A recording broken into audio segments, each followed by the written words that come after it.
I'm gonna level with pretty much everybody here.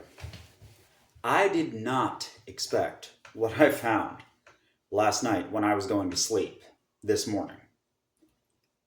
By a lot. All of you will doubtless at this point be aware of the events that have been being reported by voting reporting agencies the length and breadth of the country, where they were literally getting inundated by ballots filled out in ink that glowed yellow white like it was some kind of fire, appearing out of thin air and falling on the vote counters' heads, with names like Thomiel and Amaliel and Gabriel, and well, you're starting to get the idea here, right? I didn't expect that. Good God, did I not expect that. More to the point, far, far more than what I've just talked to you about, I did not expect the fact that these ballots appearing effectively ex nihilo were going to be counterpointed by super ultra massive voter fraud, the length and breadth of the country, in favor of a Donald Trump presidency. We know that so many of these ballots were fraudulent because large numbers of them, similarly to how these glowing yellow white inked ballots began to appear out of nowhere, hundreds of thousands of ballots across the nation started to have their ink, even though it was a different color previously in the day, glow a burning, blazing, hellish red out of nowhere from what apparently was a literal miracle by Almighty God. None of that was expected. Far less expected, by orders of magnitude, is that my name would be filled in as a write-in candidate on these ballots for president. Or, interestingly, that the filled in name, or rather lack of one perhaps, for vice president was to be decided by the president after taking office. I didn't expect that. I don't know what I expected to wake up to in the morning. The polling had not finished. Trump was in the lead when I went to bed. Kamala, however, was trailing by a pretty significant margin, but a lot of the major cities had yet to fully report, to the point that the majority of states had yet to be called at the point where I went to sleep last night. What I woke up to this morning, that apparently I am now president-elect of the United States of America. I really can't process it, honestly. I don't know what to say here. I am not a politician.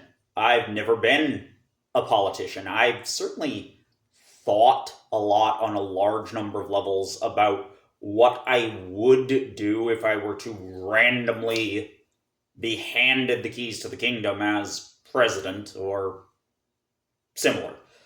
But that's it. America isn't a kingdom. It's not supposed to be a kingdom. And clearly God does not want it to be a kingdom, since apparently God decided that since we had come so terrifyingly close to creating a king twice, in the past couple of Republican presidents that he was just having precisely none of this, and basically he called out the hosts of heaven to intervene on his behalf by casting votes as U.S. citizens, with apparently voter registration records updating themselves as the poll workers watched. I've heard there's video. I haven't been able to find any of it. I did go looking. But yeah, apparently I am president-elect of the United States of America now. So I guess, given that that is the case, it's time for me to put forward my platform to soothe the fears of the American public, because, yeah, there's a reason why the very first thing that angels traditionally say to people in the Bible where they begin talking to them is, fear not. Because what the poll workers are describing, I don't know about you, but I would be terrified. I would be quite terrified. So I'm going to put forward my platform here. Trump, honestly, if this guy is Satan's pick for president, color me incredibly unsurprised on a large number of levels. I really don't think him being Satan's pick for president is at all surprising on any level at all. That really just seems par the course, TBH, to me. That seems very likely, very on point in a large number of ways. I mean, the guy's been divorced how many times, and he had the vote of the evangelicals who claim to be in favor of, like, not allowing divorce at all, ever, for any reason.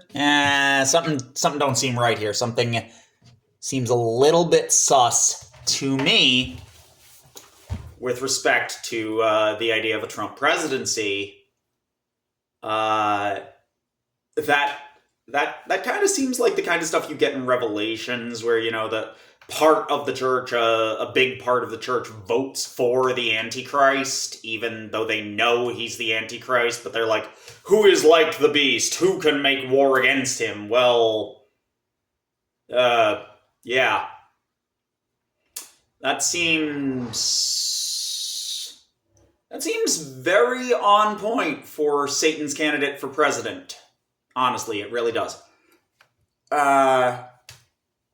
The angel vote turning out basically en masse to, you know, support me for president also is a little bit sus in a number of levels, because I'm not actually really even per se a Christian anymore. I recently converted to a fictional faith from a video game that I've been playing, Americanism, which basically believes that it is manifest divine will, that America is favored by whatever powers you choose to believe in based on its longevity and its adherence to the Constitution and its original founding ideals. I recently became an Americanist as a result of really feeling kind of disconnected from, not God. I definitely believe in God. That's not in question. But then again, so do the Jews. So do the Muslims. So do the Mormons, which they'll tell you they're Christians, and some Christians will tell you they're not Christians, and some people can't seem to make up their mind about whether or not they're Christians, and I mostly just kind of choose to ignore the whole thing, because I really don't feel like I can stand with the Christian church on a lot of issues anymore. I definitely stand with God, but I feel like a lot of the Christian conceptions of God that I've been dealing with most of my life are just honestly too small. They don't really encapsulate or explain or anything the vastness of the God that I don't believe in God, actually, because belief inherently implies a certain level of doubt, of uncertainty. I don't have to believe in God because I know that God exists. There is no belief here. There is gnosis. There is knowledge of God's existence. I have felt the presence of the divine. I have, on some occasions, now and then, God has spoken through me. I was not speaking. God was using my mouth as a way to give God's words to people that needed to hear them.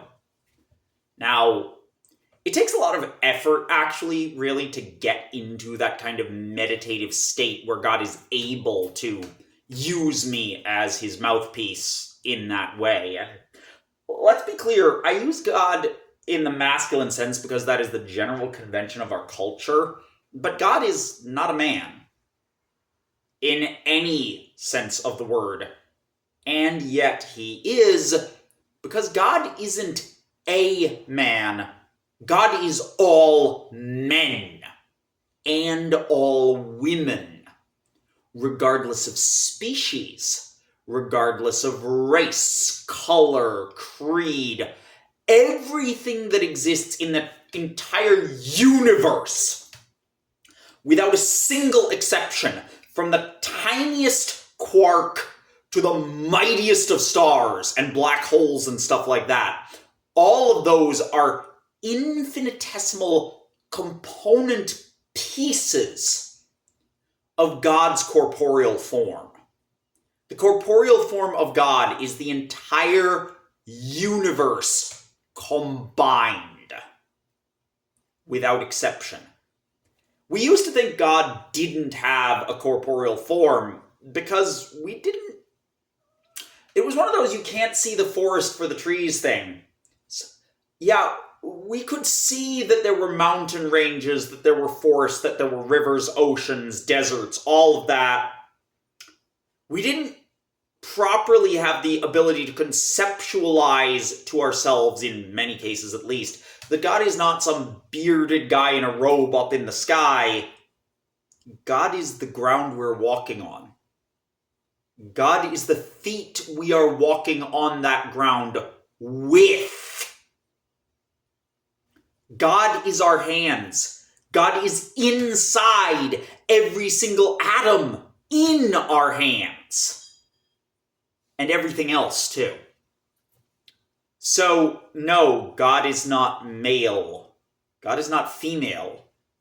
God is not gender fluid.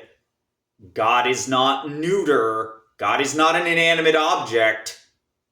God is all of those things and more, and things all together and by far and away stranger than any of those things. God is so vast that even I cannot really conceptualize just how big God is. Nobody can. It's not possible for something as tiny and pathetic as the human mind to fully comprehend the unutterable vastness of the corporeal form of God, which is the entire universe combined. And because most Christians seem to have this perception of God as some kind of nebulous father figure up in the sky with a big long white beard who issues pronouncements on stone tablets, That's not the God that I worship. The God I worship is so much bigger than anything like that I just can't. Now, I was raised Christian. Like many of you, I believe in Christian values. But let's go back there for a minute, because do you actually believe in Christian values? Now, a lot of you are, of course, going to knee-jerk say, well, yes, of course I believe in Christian values. Have you ever actually read your Bibles? Like, seriously, sat down and read through the whole thing, cover to cover? Even I haven't done that. And just the parts that I actually have read tell me a lot of y'all that claim that you are Christians and following Christian values, you are in direct defiance on the red of the words of Christ himself. So we're gonna put a little asterisk on whether or not you are Christians, because to be a Christian requires you to be a follower of Christ. It's right there in the word. Christian. You are a follower of Christ. And if you are directly, by your personal actions on the red, defying Christ's commandments to his faithful, I mean, I don't know what religion you actually belong to, but it's very clear you're not a Christian, which is part of why I stopped calling myself a Christian. For the longest time, I called myself a non-denominational Christian mystic. And I realized that wasn't accurate. My conception of God, of Jesus, of how the world is supposed to work had just diverged so far from standard Christian doctrine of my time, precisely because I have made several attempts to read large segments of the Bible, especially the New Testament, even more especially the Gospel according to Matthew. And I've realized in doing so that most of the rest of Christianity has no clue what they actually are even supposed to believe in anymore. They have lost sight of God's own word so completely, they don't even understand what they claim to be worshiping to any meaningful degree. But that takes care of matters of faith for me, for right now. As president-elect, it's time to move on to policy. So here is where all of that stuff we just went over about Christianity and my current faith and everything like that actually becomes relevant. You will not see my face in these videos. You might see my war mask, because part of my faith as an Americanist, the first Americanist from a certain point of view, is that I am not allowed to be photographed. I have previously been photographed many, many times. There will be a presidential picture hung in the various government offices. You know, if the Supreme Court doesn't rule that God's not allowed to have the angels vote or something, which honestly I think is probably pretty likely that they'll do that. I mean, a third of the entire court are Trump appointees. I would be very surprised if they don't overturn that ruling. I would honestly be downright shocked if that does not happen. If they don't rule that angels are not allowed to vote. And if they do, I fully expect that we will be fighting a civil war here in this country. A civil war the like of which the world has never seen in all of history. Between those who truly do believe and those who don't, and so on and so forth. But where all of this comes back to policy is that one of the key things I believe God chose me for in this way, why ever God decided to do so. The will of the Almighty is not something I choose to question in this matter. Mine is not to understand his reasoning. Mine is just to do the best job of being president that I can. And if I win re-election, so be it. If I don't win re-election, so be it.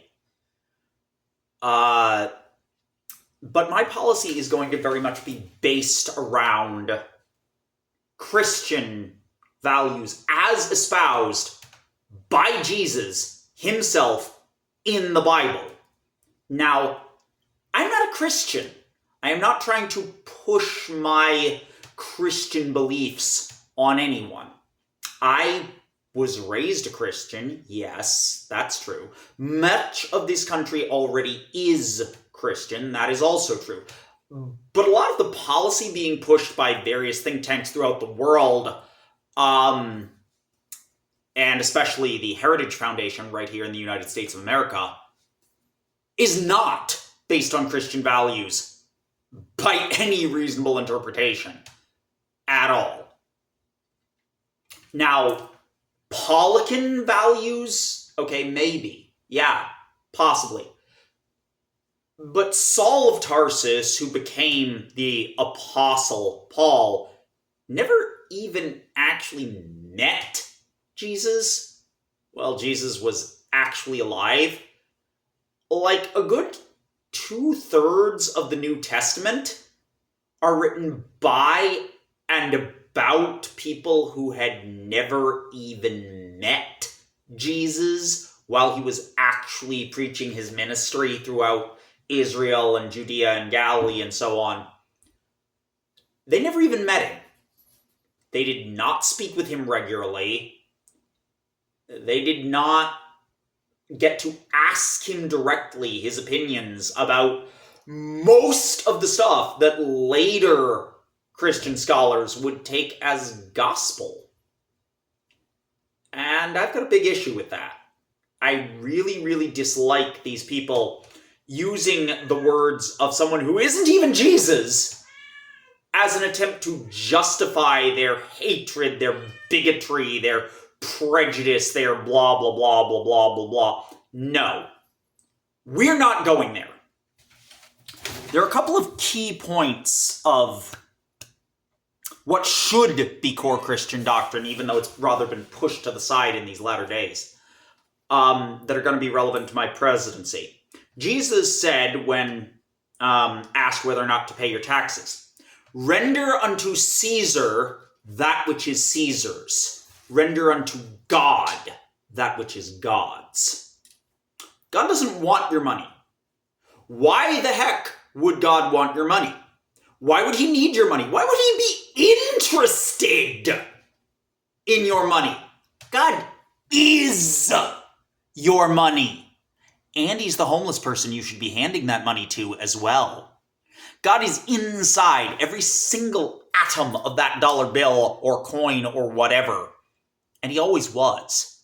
He is inside every quark of every electron of every atom of every molecule of the entire dollar bill. And always was. So God has no use for currency. God wants there to be more money.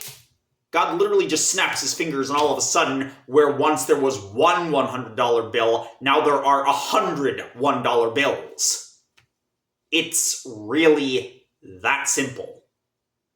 God can do whatever the fuck God wants, and therefore, it follows from that, if you truly believe in God, that everything that happens at some level in some specific way is part of God's plan for us. Now, what part of that plan is? I've got no idea. And seeing as how the Bible specifically says that we do have free will, it's pretty intuitively obvious to me, at least, that God is constantly readjusting that plan on the fly. And, I mean, case in point, how I got elected as president-elect of this country in the first place. God called out the angel vote. Everybody's guardian angel cast a ballot yesterday as the votes were being counted and the returns were coming in. That is completely unprecedented in the entire history of the universe, as far as I know, at least. I don't know what to make of that. But the fact that God chose to intervene in America's election in particular, and chose to elect an Americanist rather than, I don't know, a Muslim or a Jewish person or a Christian even. Because God chose to do that in particular, to elect the one and only Americanist in America as president-elect of the country, that tells me things. That tells me very important things. Starting with, God is not really in favor of this ongoing erosion of the separation between church and state that we've had happening in this country for like the past 50 years. God doesn't like that. He's not a fan. He would have elected someone who was much more in favor of that kind of theocratic takeover if he had been. I mean, God ordered the angels to vote for me, and they did. Why? That's not really mine to question, per se. I just have to do the best I can as president and hope it's good enough. If God, who is the universe is God's physical body, if God wants me to be president, then I'm going to be the best president I can, because he would have chosen someone else other than me if he wasn't in favor of what I was already planning to do if I were ever to randomly be elected president. I have a long list of things that I want to get done. Getting back to more concrete policy statements, we're going to tax the ever-loving heck. Literally, we are going to tax the literal hell literally out of. Tax them till hell flees from their presence. All of the major banks, big corporations, billionaires, trillionaires. I think we've got one of those. I think maybe Musk managed to become a trillionaire. Not sure. Doesn't matter. I don't give a damn. Don't care about that in the slightest. We're going to tax those people. We are going to tax them till it hurts. We are going to tax them till they would rather distribute the stolen money back to the American people than have us take it from them by force in taxes. Because we will take it from them by force. We are going to close tax loopholes left and right in favor of a tiered taxation system. The average person, the J-random guy on the street, Joe Blow, you, me, the normal American citizen, the bottom 50% of the United States of America in terms of income, are going to pay zero, zip, zilch, none, nada in federal income tax. Not a penny.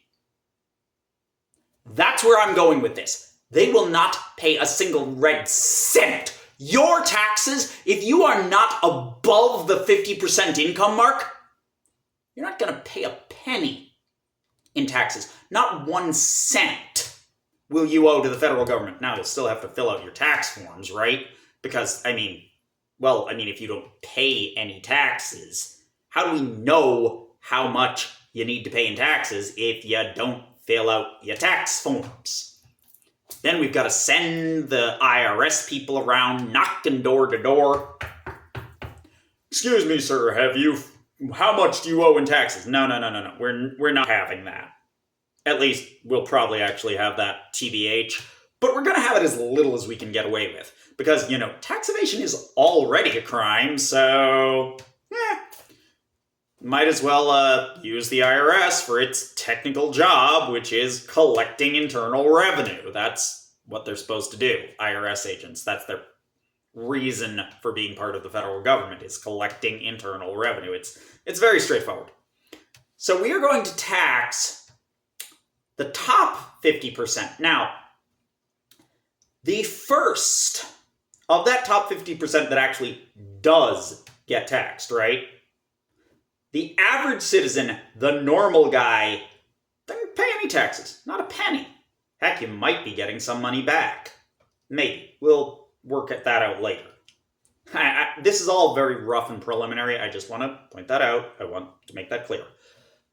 But the next about 25%, they're going to pay pretty low tax rate. It's going to be set. Not that much. Let's say 7% right off the top. 7% taxes on your income. The 25% directly above the 50% of people that are in the lower half of Americans. Okay? 7%. Just flat on your income taxes. 7%. There might be some write-offs, child tax credits, that kind of thing. Keep in mind, all of this is my proposals as president. I do not have power to impose taxes or change the tax code or any of that. That is Congress's job. This is what I'm just saying is what I want to have happen. However, I would point out to all of the congressmen and women and anyone who is neither man nor woman that happens to be in Congress, if there are any of those, don't know about that. As I've said, I am just as shocked by this as you are, if not more so. But, okay, so moving right along. Above that 20%, okay? 25% above the 50%. The next 15%, we've only got the top 10% to go of the country. Those guys, it bumps up a little bit in that they will be paying 9% in taxes. Not quite 10, just 9. Now, here's where we get into things which will have to be worked out more closely with Congress. Because the top 10%, they still pay 9%, up to a specific point. If you are making a 7-figure salary, that's more than $1 million a year, above that $1 million, yeah, we're going to be taxing you extra on the rest of it. Like, by a lot. We are deliberately going to impose harsher and harsher and harsher taxes on everybody. The higher up you get in tax brackets, the worse it gets for you. Until when we're dealing with the top 10th of a percent of the country, your Bezoses, your Elon Musk's, Bill Gates, those guys, the billionaire class. Yeah, you're paying 99.99% in taxes on a certain threshold of income. Because at that point, all y'all, you have literally too much money. You literally have more money than you could spend in multiple lifetimes buying the most expensive crap that is available for sale on the face of the earth. You are too fucking rich. Yes, I said it. There is such a thing as being too fucking rich. Way too fucking rich. By orders of magnitude. You are an enemy of the populace of this country because you are stealing the bread out of the mouths of little children so you can, have a yacht that you can park your other yacht with your Lamborghini on it in? Okay, nobody needs that yacht. The big yacht, not the small yacht. Everyone having a small yacht, sure, whatever, fine, we don't care.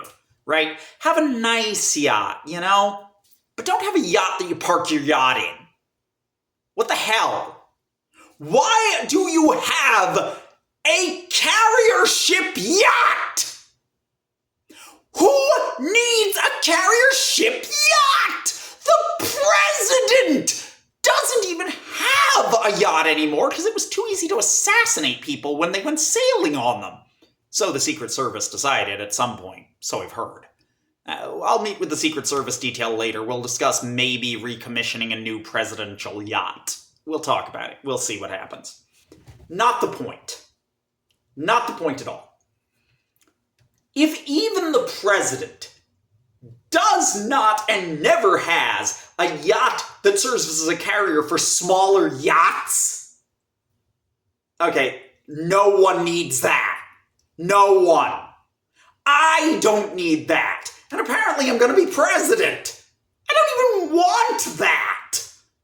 Who the hell needs a yacht to park another yacht in?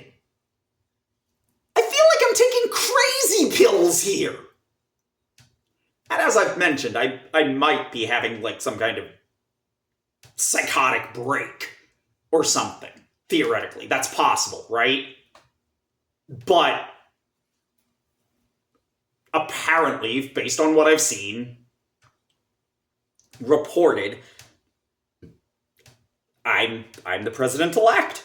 Okay, so after we tax the ever-loving hell out of the millionaires and billionaires and gazillionaires and all of the corporations that are up at that same tax bracket, what's my plan to do with all that money? What programs am I going to put that new money into, assuming I can bully Congress into passing that financial agenda, right? Which I really doubt that I'll be able to, just to be fair. But assuming I do, where's that money going? It is going to exactly one place. It is going to taking bite after bite after bite out of the national debt. And there is another way that it is being used to help take bite after bite after bite out of the national debt. It is going to be used for super massive infrastructure improvements.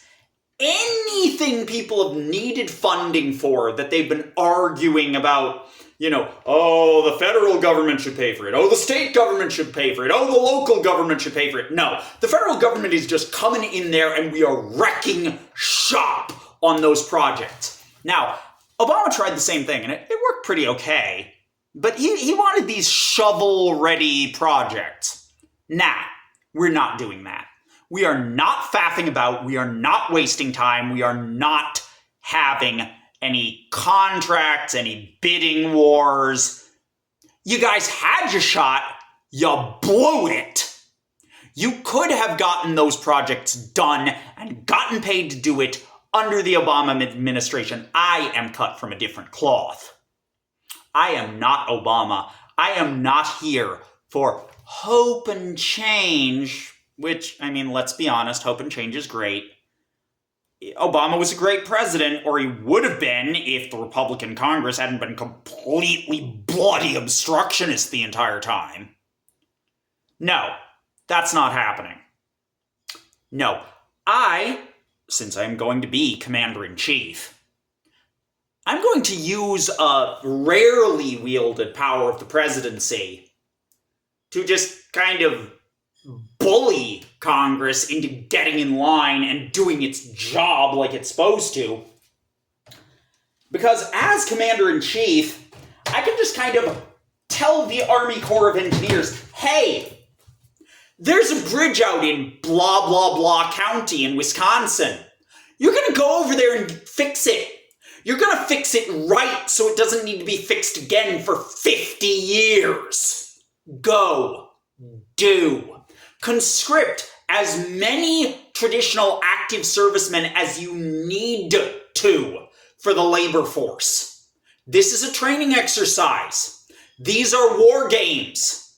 Because where America has consistently fallen down in prosecuting its wars for like the past 40-ish years, at least, has been not winning the war. Winning the war is comparatively easy with our numbers advantages, technology advantages, blah, blah, blah, blah, blah. We've got so many advantages stacked up for how to win wars. We absolutely suck at winning the peace after the war is over. That's how we lost in Afghanistan. That's how we're getting our butts kicked in dealing with Israel. Winning the peace is far harder than winning the war, by an order of magnitude. And that's what I mean to do. I mean to train the army. They already know how to fight. Fighting is easy. It's almost instinctive for human beings to fight things. Oh, and by the way, what you hear back there is the presidential cat. Well, let's be honest, the the First Lady of America-elect's cat, Baymax, who is, meowing at me because, I don't know, she sees a squirrel outside or something. Anyway, not the point. The First Lady-elect is not here right now. She went to be with a friend of hers. I'm fairly certain she didn't expect this either.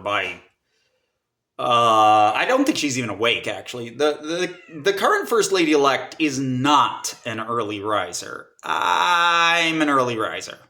I am definitely an early riser. I wake up first thing in the morning, bright and early. Sometimes I am up before 5 a.m. just doing stuff.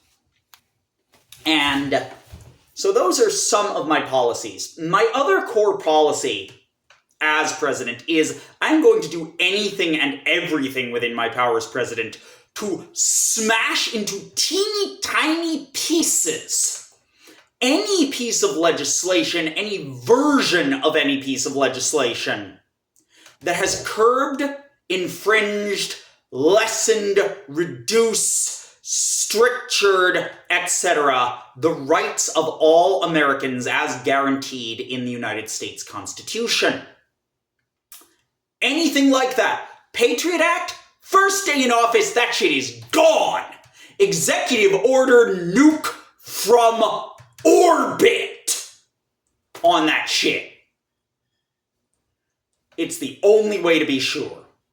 There's going to be a whole raft of those rights-infringing legislations, first day in office, as president, nuke from orbit by executive order. Done and dusted. Gone. Like it had never been. Or at least as close as I can get to that. In a vaguely related note, the U.S. happens to have a fairly large number of small, isolated islands in a couple of its territories. Now, I forget which president it was that promised to close down Gitmo completely. I think it was Obama. Yeah, no, if that hasn't happened, I certainly haven't seen anything about it on the news. Obviously, I'm going to need some people to bring me up to speed, right? But that's going to happen. And keep in mind, by the way, I am quite possibly the first president in all of U.S. history that did not vote for myself during the election because I wasn't running. Kind of, it's pretty intuitively obvious why I didn't vote for myself if I wasn't even running for election to begin with. That's just basics. So, I voted yesterday. I won't say who I voted for because, well, I really don't feel that is honestly relevant right now. One of the things that is going to be part of my presidential policy, if at all possible, and this is very much a stretch goal. I honestly don't think it's going to be possible at any level. I really just don't. But if possible, and this might be possible due to, my having a literal divine mandate, but we'll see what happens. I want to demolish the party system in the United States of America. No, not the two-party system. The party system completely. Democrats, Republicans, Libertarians, Green, none of it. All of them gone. I want to model my presidency in a lot of ways after the presidency of our very first president as the United States of America, George Washington. One of Washington's more famous quotes as he was getting ready to leave office. Now, Washington did a lot of wrong in his life, but this bit certainly wasn't one of them. Washington was definitely a slave owner. He definitely did not handle that as well as he could have in a large number of ways. But one thing Washington did get right, because even a stopped clock can be right twice a day, is the following quote: "Let us banish now and forever this terrible specter of parties."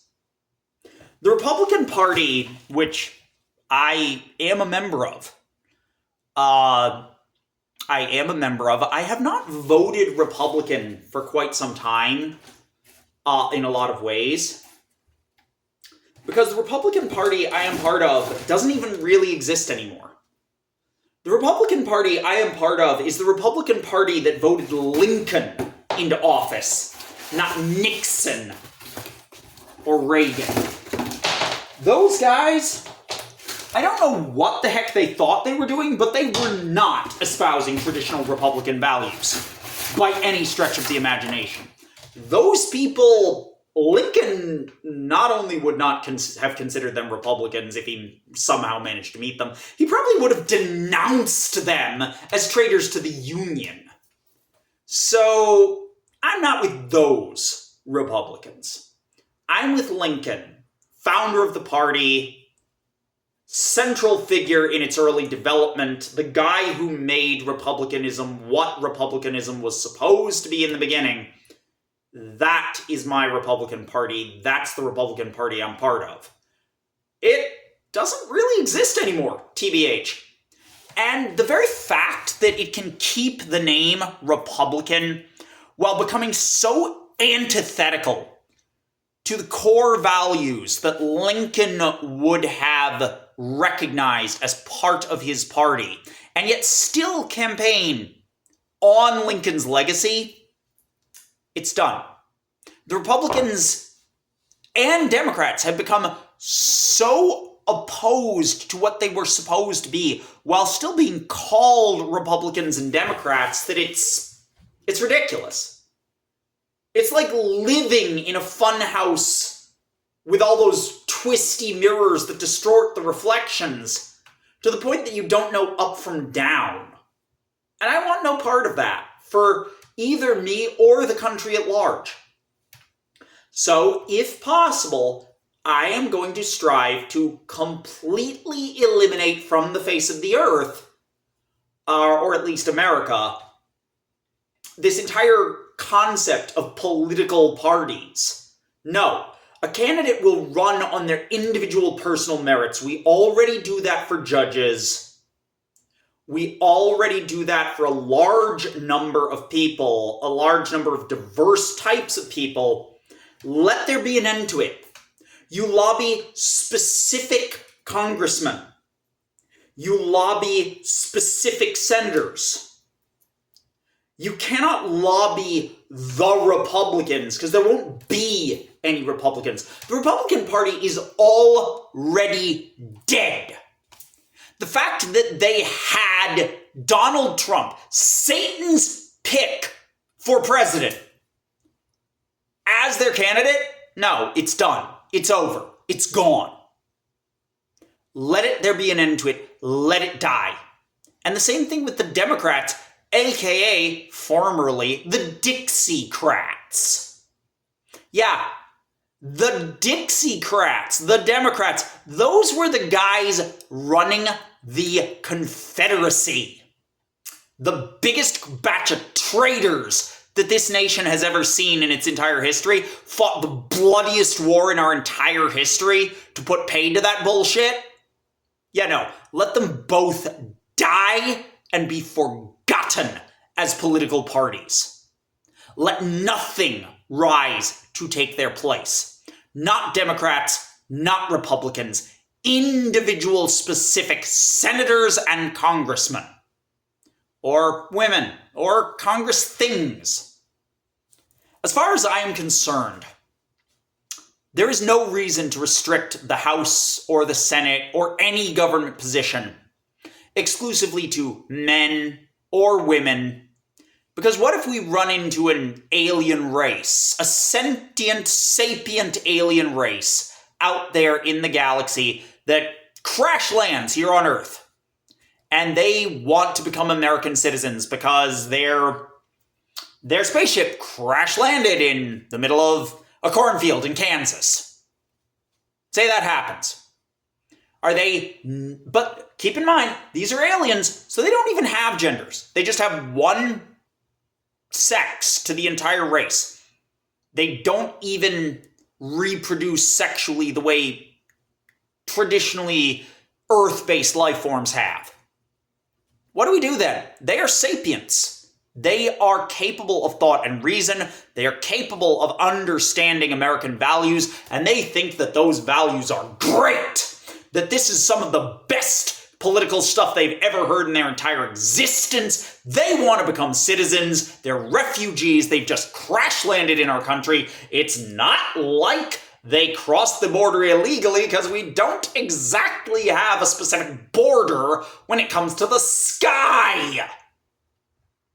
There is no the sky's the limit for the United States of America. Our aerial territorial claims reach to the entire edge of the atmosphere. And as I said, they crash landed. They had no intention of coming into this country illegally, but they're here now. They've heard this stuff about democracy and everything, and they think this is great. They think this is a big improvement over the vaguely pseudo-fascist dictatorship that they grew up in. They think this is way better than that. They want to be Americans. They want to share all the technology with us. All we got to do is grant them citizenship, and they will give us tech that is 70 years in advance of what we've got right now. And they will teach us how to use it. They will teach us all the underlying principles. It's not like they're trying to create some kind of weird alien monopoly or something here, right? Okay? And it's not like there's some insidious snake people pretending to be human. No. They look like vaguely humanoid slime creatures, okay? Let's just say that they do. Do we welcome them into this country or not? Do we give them citizenship or not? They don't have a gender to argue about. Their gender is, we're us. They don't have a gender. They don't even reproduce sexually. Eventually, when they reach a certain level of life form maturity at the end of their lives, they don't die the way humans do. They split into like 7 little baby aliens that have almost no memories. They have to be raised all over again, much like a human child would. Do we welcome them into this country or not? I say yes. I say yes. And clearly God agrees with me, or else, assuming that these aliens did exist, which is, press X to doubt on that one. But assume they did. Clearly God is in favor of my interpretation, or else he wouldn't have made me president. It's really that simple as far as I'm concerned. I literally have a divine level mandate here to get this country back on track. So, given that this is the case, in this context, I'm just going to roll with it. The Constitution of the United States of America says a very specific set of things. One of the key ones among them, to a lot of American voters, is the Second Amendment. And I want to kind of close out, because this is running really long. I've been talking for almost an hour here. One of the key things I want to close out with is, I'm not coming for your guns. I don't care about your guns. I am not interested if you have an AK-47 tucked under your mattress. I don't care if you have an AR-15 in your closet. None of those interest me. None of those are important. Don't give a flying fuck. Not here to curtail America's God-given right to keep and bear arms. Why would I? Why would I be interested in that? As the President of the United States, elect at the moment, but when I become president, I will have access to tanks. Do you have a tank? Do you maybe have a German Panzerfaust that can punch through the side of a tank? Yeah, those things were designed to punch through the sides of World War II tanks, my dude. M1 Abrams? Not so vulnerable. Keep in mind, we are on the M3 Abrams at this point in time, not the M1. And even the M1 was pretty resistant to a Panzerfaust. So, yeah, good luck with that. I have artillery that can, with pinpoint accuracy, blow up a target at exact geospatial coordinates 10 miles away from where it is fired. As property of the army, I don't have that personally, but as president, I can order them to use it. Do you have a house that is entirely surrounded by 11 miles worth of tank traps, barbed wire, and trench works? Don't think so. I think the U.S. Army would have noticed someone setting all that up. I'm really pretty confident that would have happened. Even if you do have that, how many surface-to-air missiles do you have? How high can those surface-to-air missiles fly? I've got stealth bombers that can also deliver munitions with pinpoint accuracy from the stratosphere. Exactly into your house in particular, if you really decide to try to take on the entire federal government. You sure you want to go that way, buddy? You're really sure you want to try that? Absolutely certain you want to stage a little insurrection, huh? Really confident that's going to work out for you, are you? Didn't work out for Trump supporters last time. Don't think it's going to this time either. So, yeah. Yeah, it's really that simple. We're not coming for your damn guns because we don't need to come for your damn guns.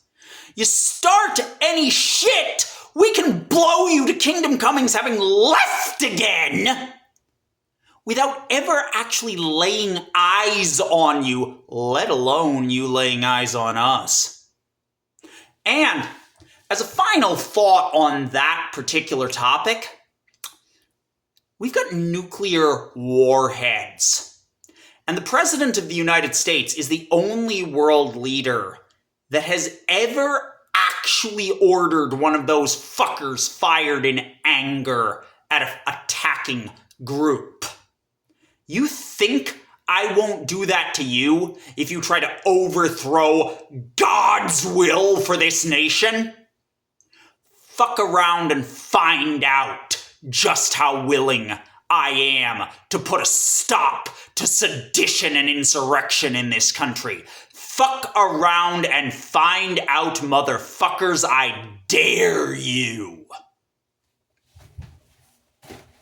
Now, assuming you don't try to foment an insurrection against this country, I mean, I wouldn't in your place, personally, after thinking it through. Me and my militia buddies wouldn't do that. You've got nothing to worry about here. I don't intend to turn any of those weapons on loyal civilians, because the overwhelming majority of this nation are, in point of fact, loyal civilians.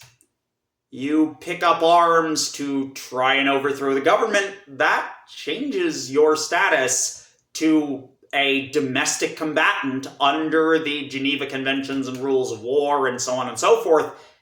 And at that point, I definitely will. So just don't, please. I really don't want to have to do that. It would not make me happy on any imaginable level to have to level those kind of weapons at my fellow countrymen.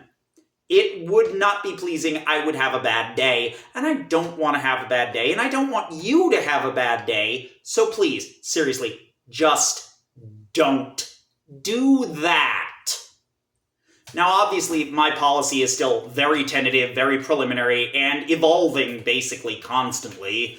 And it's going to keep evolving basically constantly during the run-up to becoming President of the United States as opposed to President-elect.